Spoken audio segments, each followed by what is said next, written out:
everything under the sun, but we need to talk about everything above the sun. It's time to get Jesus back in the street. Get out of the law. He said the multitude came together and they were confounded because every man heard them speak in their own language. It's time for our communities to understand the church again.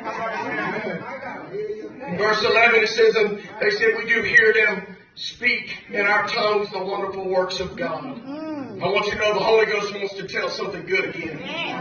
I'm sorry, but if the church has the last say-so.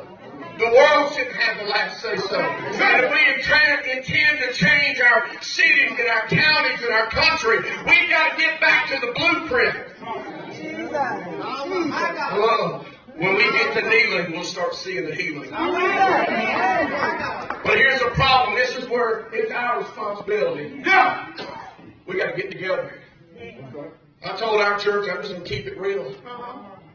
I said, but yesterday I said, some folks think there's a white Jesus, and there's a black Jesus, and there's a this Jesus. But there ain't but one Jesus. 1 Corinthians 12 and 13, and some of us are Jews, some are Gentiles, some are slaves, some are free. But we've all been baptized into one body, that is Christ, by one Spirit. We've all received that same Spirit.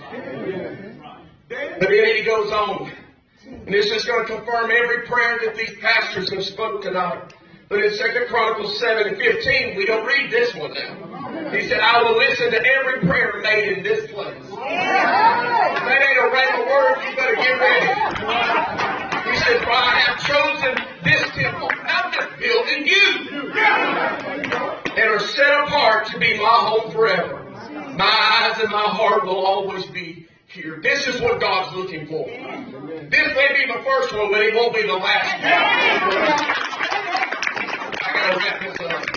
Psalm 133 and 1. He said, now the Lord says, behold how good and how pleasant is it for brethren to dwell together in unity. It's like precious ointment upon the head that ran down the beard, even Aaron's beard, and that went down to the skirts of his garment. Yeah.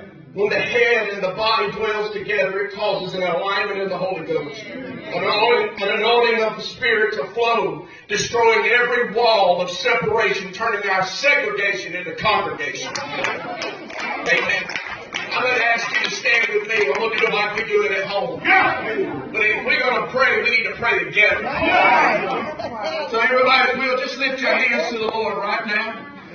And let's pray together tonight that God would start an old-fashioned Holy Ghost revival in Old Fort County. If Azusa Street can have it in the early 1900s, he could start on the East Coast this time. And God spread this thing like wildfire. Father, we thank you, Lord, tonight, God, for what you're beginning in this place. Lord, to hear the prayers of your people. God, help us to seek you, Lord, like we've never done it before. Help us to pray, God, for an old-fashioned outpouring of your Spirit, Lord.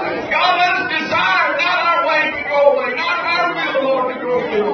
God, give us unity like never before. It's time for the church to stand up and stand out. Lord, be a beacon in the night, Lord. Let us be the men and women, Lord, that we need to be for you. And stand in the gap for this country. Stand in the gap for this world. Somebody say in Jesus' name. In Jesus' name.